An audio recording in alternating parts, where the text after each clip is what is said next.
So, beloved Babaji is saying he'll have to get used to this feeling because it's like he's superimposed his head over mine to speak today. So, a little disconcerting. But he says that we're leveled off at 29,000 feet and we're ready to proceed with our trip.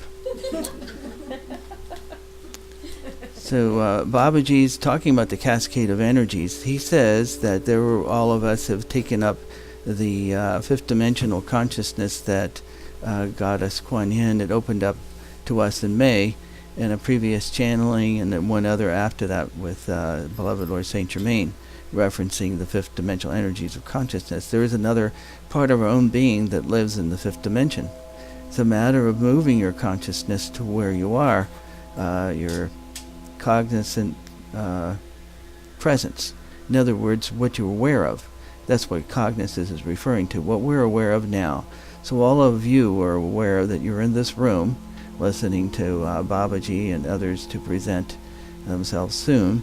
That makes us physical sensations that we're in a room. We feel the temperature and so on. But you can transfer this consciousness to other places that you exist in your parallel existences. Some people think that there are parallel universes where it's an exact copy of the third dimension over and over and over, where he says a better representation is that there are other places in the universe who exist simultaneously in higher dimensions. So he says that some of the man's projective imagination can lead us astray. So he says that as we see the fifth dimensional energies of our own self pouring downhill into our human physical form, he said, well, how'd your physical form get to where it is presently? It's condensed light. He says if you could expand our light to where of our physical body to where we would be in the fifth dimension, then you would see that we would be immense. We may not fit in this house, or even 2 or 3 houses, our particles would be so far apart.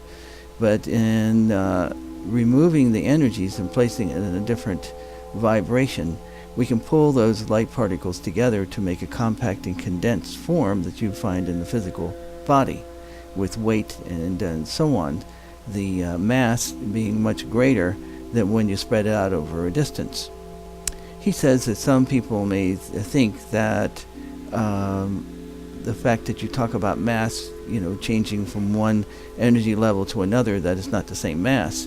So he says there you weigh 128 pounds, and if you spread your consciousness out to a fifth dimensional level consciousness, you still weigh the 128 pounds in the third dimensional weight system.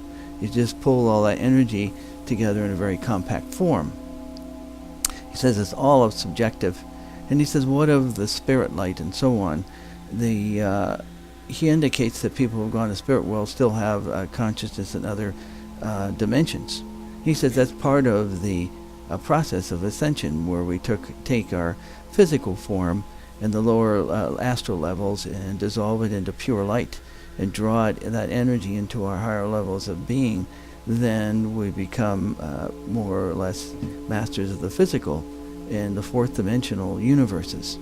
He says that you're in your studies of ascended masters that this is the first rung. When you become ascended master and disappear from this plane, it's only the first step on the ladder to higher existences of being. So he says today that he's come to share some information and knowledge is kind of important. He says, well, if you can draw down energy just by thinking about it, a fifth dimensional gold energy pouring into your body that's raising the energy levels, the vibrational content of your physical form, even your genes are being altered by your own self, your own perfect plan. It's coming into your physical form. He says everything is by perception, and we don't live by fear, so do not fear even things in the fifth dimension. He also says the universe hasn't changed much in any dimension as far as beings that want to be bullies and so on. So he says that in every level of consciousness we always are on guard to maintain our own boundaries. He'd think that going in higher dimensions would change conscience.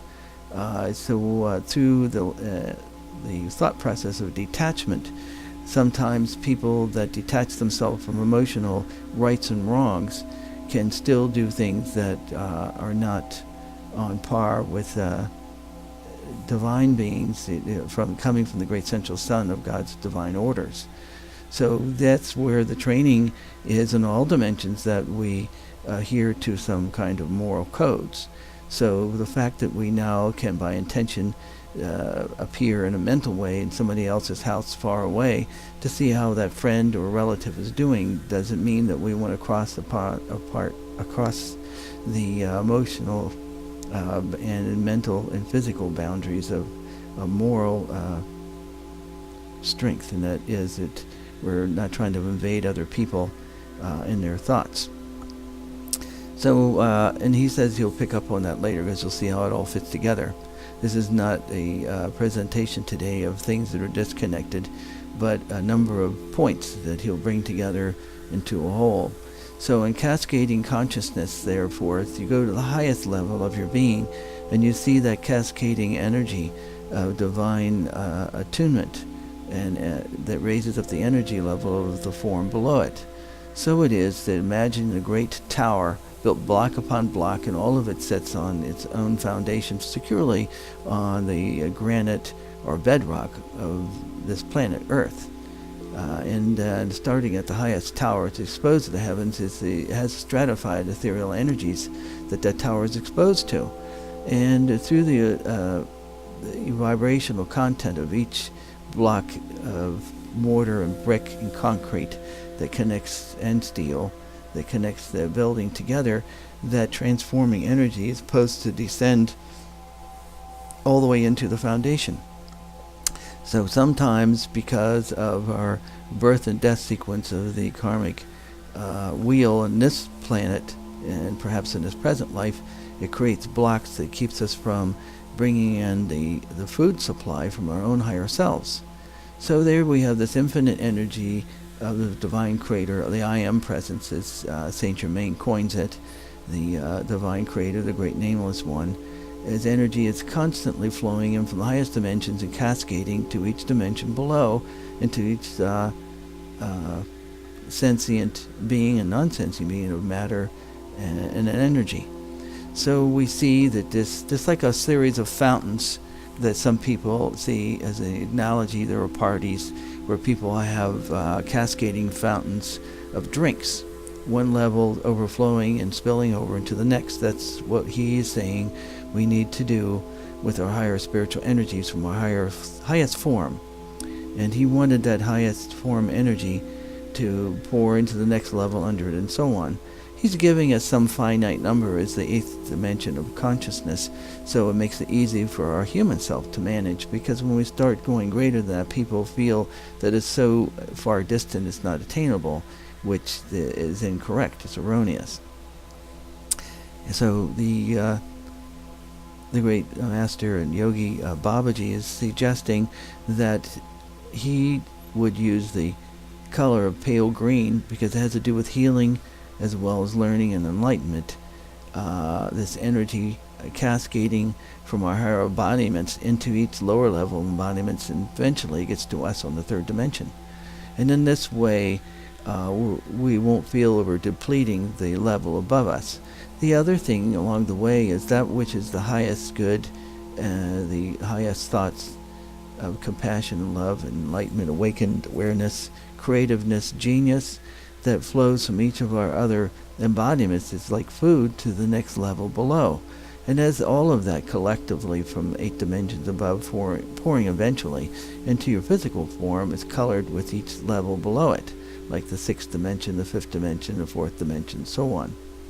He says the reason why that Goddess Kuan Yin chose the 5th dimension was the 4th dimension has a lot of characteristics of the 3rd dimension, where you talk about weight, momentum, and mass, and a lot of the energy things that we experience, and magnetic fields and generation of energy in the 3rd dimension also applies to the lower 4th dimensional level.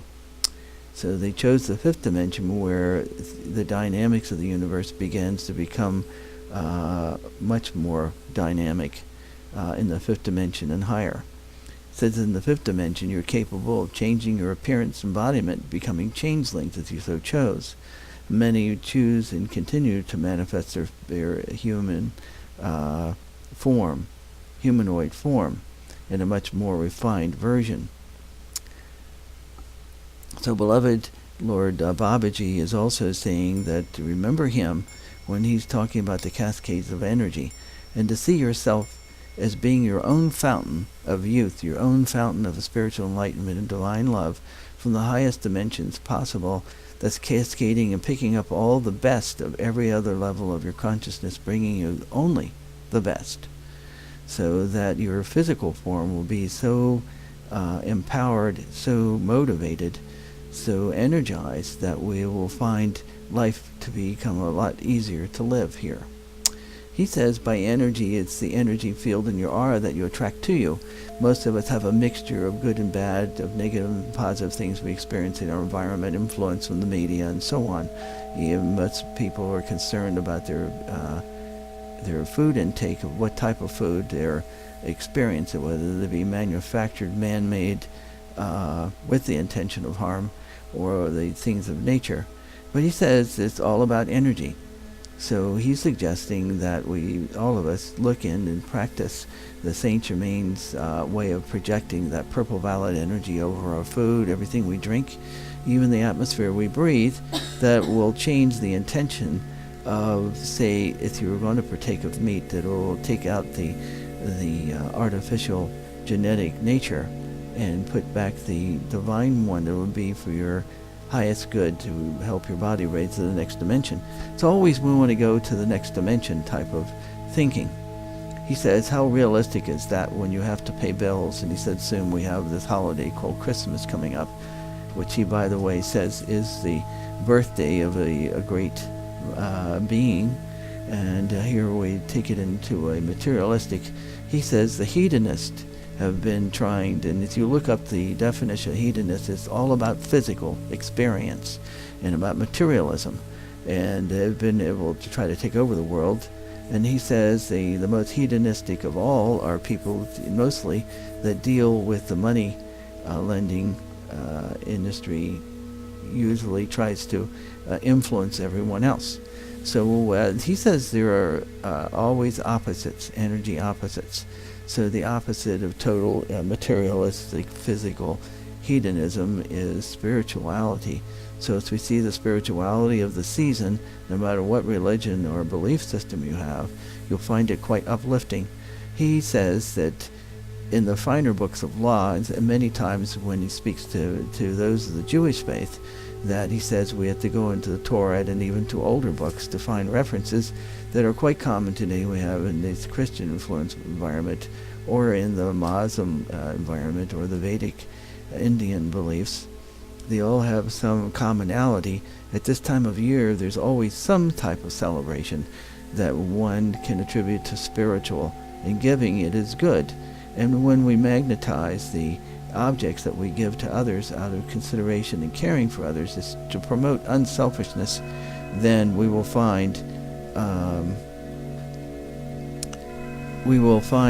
the energies will change in that article. And when they pick up the article, receive their gift, it'll have much more meaning, and that's the physical experience of having a material object. So he's ready, just about to concede to the great beloved Lord Jesus. He's waiting a moment for someone else to come back to our environment here. So in the moment that we're passing, he says that the main and one thing, the most important thing, is that radio receiver in the brain called the crown chakra, the pineal gland. He says, how important is that? He said that is your sword of truth. It's shaped much like a small pine cone, and as you begin, he says, to experience spiritual unfoldment, all these little petals come out until it's fully developed. So he said that sword of truth within you responds to certain resonant chords, and it responds to divine love from you, from your heart. He says you should visualize a beam going right up through the top part of your head, emanating from your heart, right up your neck, through your skull, through your crown chakra, to open it up and to higher other corresponding parts and other dimensions of your parallel existences. So he does want to make one more mention before the great beloved Lord Jesus comes to speak to us today, is that if you see all the dots in the sky representing the star patterns, and imagine there's a piece of you everywhere there, then why not can you tune into it to see how lovely that is on that far star you're looking at from here. He says you always want to tune into the best of everything, because he says in a physical reality of the third dimension and even lower dimensions, it's a harsh reality of cold rock and space and perhaps unbreathable gases. He says not everything has to be in a physical human expression, because he talks about the nature diva and entities that maintain the universe that are quite full of energy and enthusiasm, happiness, and they respond to love. So wherever that you exist, radiate love there now. He also says, it says in the Christian Bible, I will go before you and prepare a place in heaven before you get there. And he says heaven can be anywhere in the universe. And as we go prepare our other level of consciousness and other dimensions we can visit there, the more, he says, the more often we do it, the more important it is to do it. And you bring down your cascade of energies. It would be nice just to have that little picture of a cascading fountains that represent you, to see that just for a second or two all day long, every day, and then we'll realize that we're getting a divine sustenance. The sustenance does not have to be a physical matter of food and drink, but it can also come through energy. For if a person have all the food and drink they want, but they're low energy, then they have no energy. And we need that motivating force also to compel us to get up and move, do things in life to be contributed to the universe to make it a better place. Despite all the things that you see that are corruption around you, we can influence those people and the events as well as in the future by seeing the eighth dimensional energy coming and cascading down through, even through the fifth dimensional energies, into the politicians and money mongers of the world to change their perception, give them awakening awareness and compassion so that they will relent and see something greater than just the profit sign. So now I feel the great beloved Lord presence of Christ, the beloved Lord Jesus. His face is so immense it won't fit in this room. As I feel this purple violet energy, it's a pale purple violet energy that comes. Peace to all of you, he says, in divine love and light. I've been called today from the seat of my Father to speak to all of you today, realizing that this message will reach far beyond this room. He said today is an important day for all the rest of your life in this existence and beyond. He says that all of the universe is more or less a temporal place for which we spring forth to something greater. He says within each of us we have our fountain of energy, our youth, our spiritual environment that we create for ourselves, but we turn the other way in order to experience the physical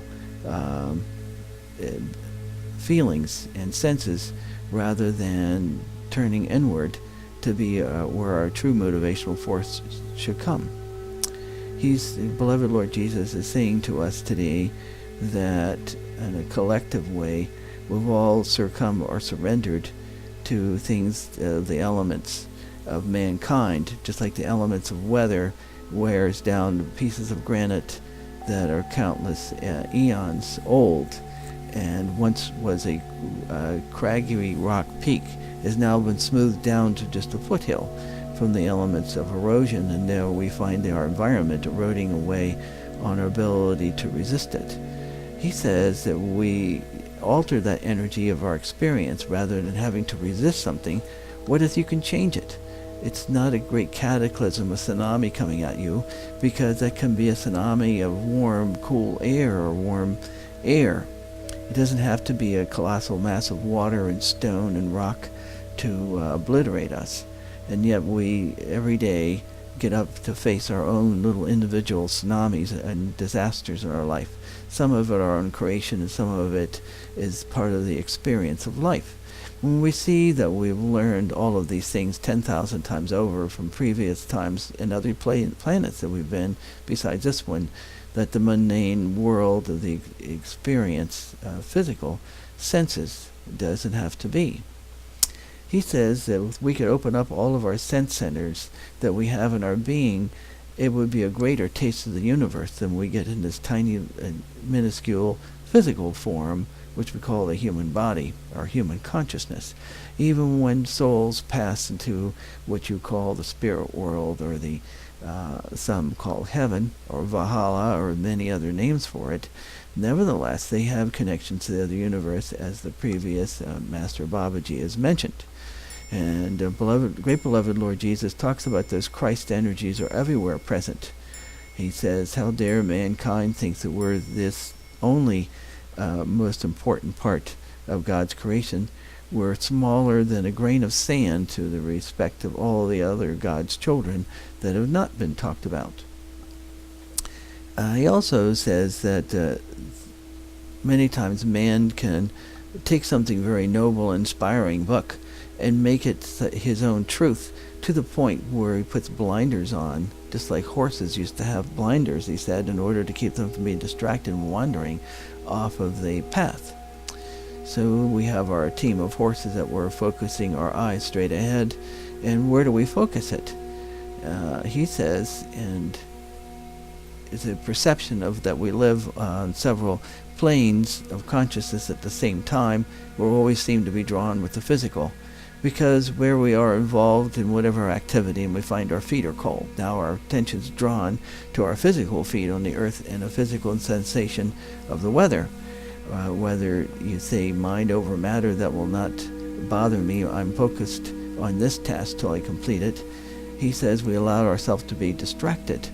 Thus mankind allows themselves to be distracted over minuscule things of unimportance that are intellectual jousting, to make one more important than the other, as if God discriminated for only one belief against all the others.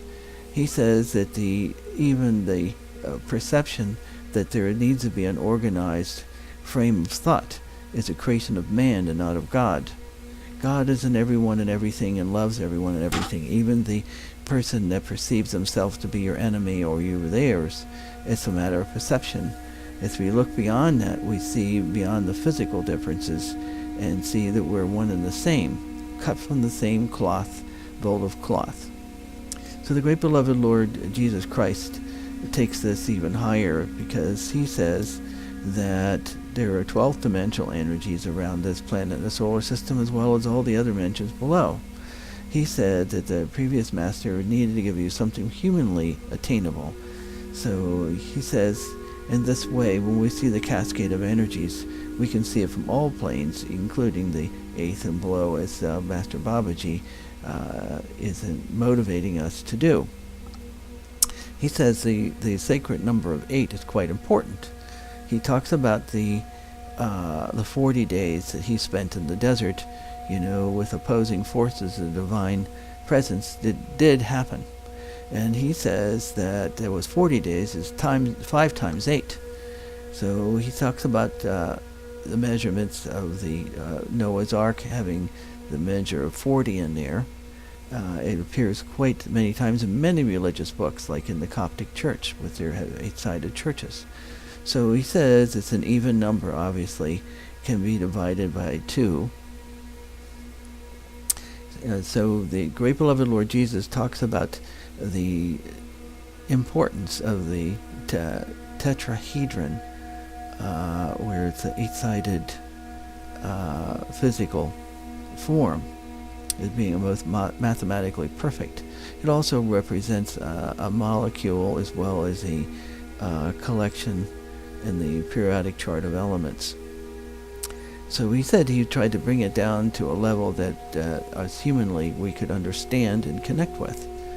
So bringing along here, he's not suggesting that we have 40 years before the next ascension. We have less than that.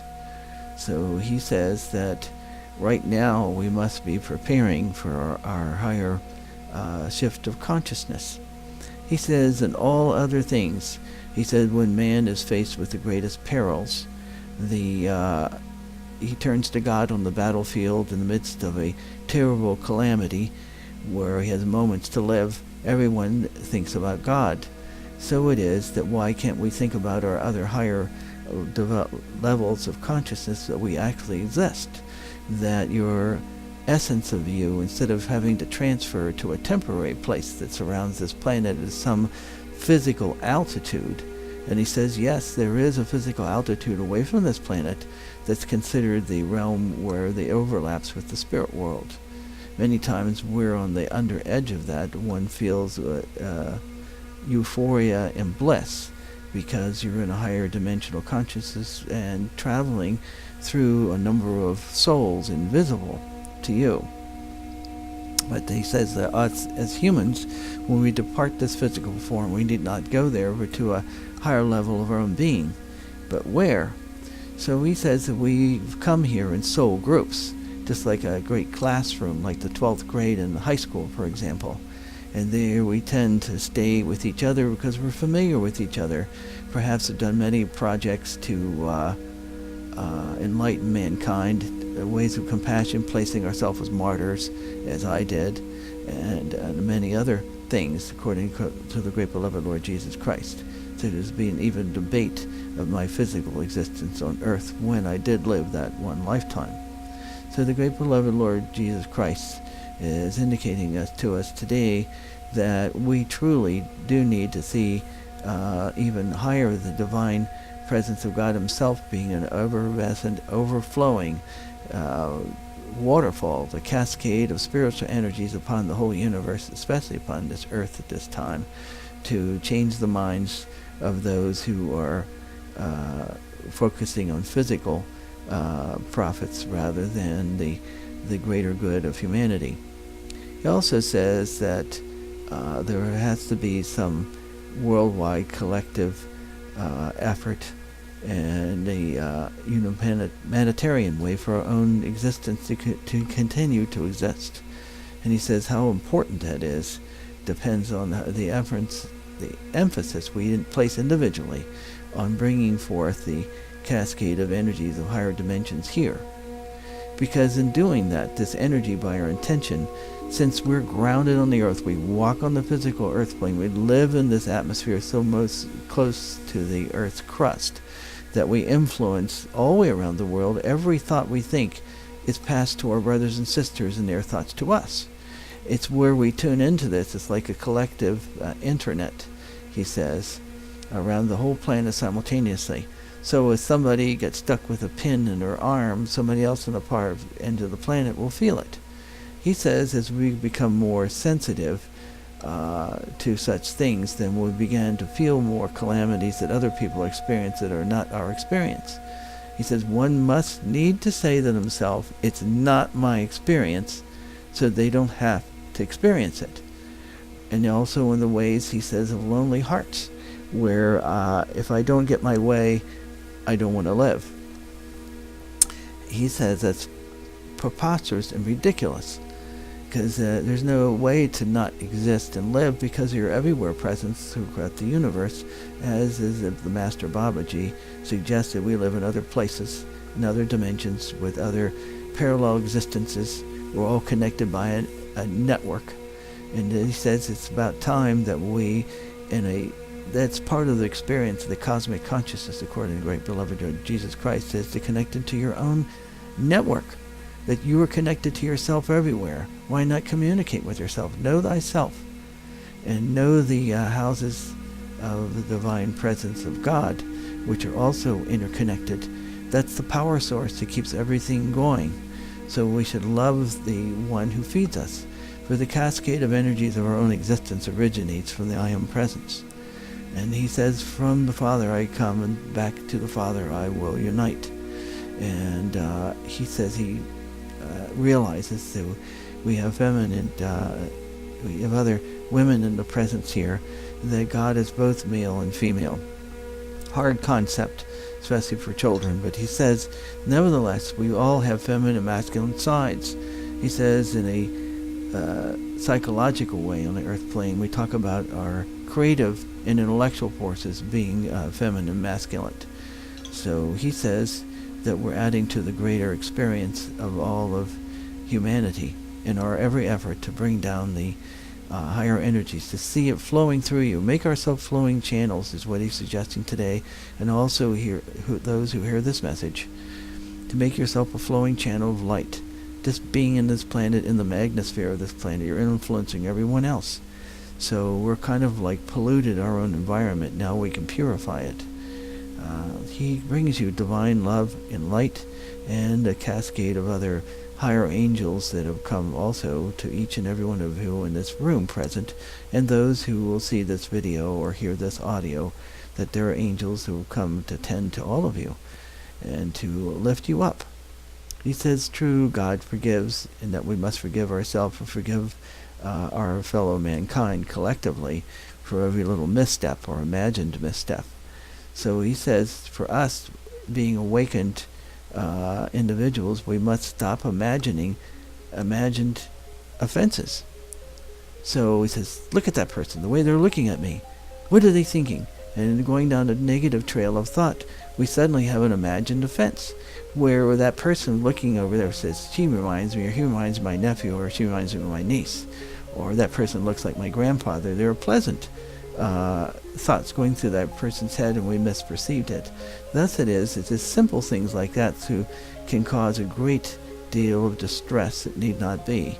So he thinks that everybody on this planet really needs to let go of the minutia and focus on the bigger things of life that really mean something collectively, as helping our fellow mankind and even the fellow sentient beings of this entire solar system to a higher level of consciousness, the ascending rays. And he says there are rays of light from divine presence that's radiated all the time if we choose to connect to it. And he says he will bring his talk shortly to an end here this afternoon, so they only have a few more minutes for him to finishing his presentation. So, great beloved Lord Jesus Christ is seeing that calling upon the ascension rays of light and your own promise to the I am presence, to God, and using that, and God has come to use you as an instrument as well. You'll find your life will change when we make that decision. He says it crosses across all religions. Also, the great beloved Lord Jesus Christ honors all those who are the Buddhist and any other religious affiliation here today. It's not to exclude anyone, nor should anyone feel excluded, for we were talking in a universal, open-minded way that affects us all. It's like having a universal language. So he brings that Christ energy present, radiating into this room, right at present, divine presence of God, the I Am presence of the heart of the great central sun of the great, great silence. And as the beloved Lord Jesus Christ begins to ascend from this room, he's leaving the fragrance and presence of a number of flowers behind with us in our consciousness. I feel the presence of beloved Lord Saint Germaine just to come here to say just a couple of words of encouragement. He says that we must call upon our guardian angels for motivation to help us through the days to come, because he talks about the financial environment changing for mankind and the way we do business on this planet. He says in the midst of any kind of turmoils that we must see a greater presence is always there to protect us. The most important thing is to know that we exist on other planes and places, then we can transfer our consciousness like you transfer a program to our higher selves. When things become too painful in some ways, we sometimes retreat psychologically in a way where nobody can get to us for a little while. But he says, isn't it better when things seem to be of such a great pressure, we take a vacation to a higher dimension? So he says he's ready for all of you to get your passports ready to go to take a vacation temporarily to a higher level of consciousness. And we'll find that when we descend back into our physical form, even if it only be a few minutes, You'll raise the vibration of your physical form beyond sickness and health and disease. And sometimes disease can be a type of thinking. So it is that we bring blessings back, much like when people return, he says, from Hawaii with their loud shirts and their happy demeanor.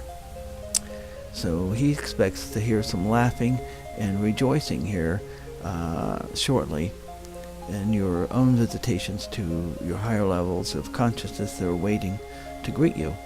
Be friends with yourself. And he just puts his arm up like this, is giving us like a salute. Now we brought this wonderful broadcast today, and thank Tina Bowie and her Temple of Healing and Prosperity, her Buddhist temple here. And we thank all those whose invisible presence, whose names are too numerous to mention. That's it.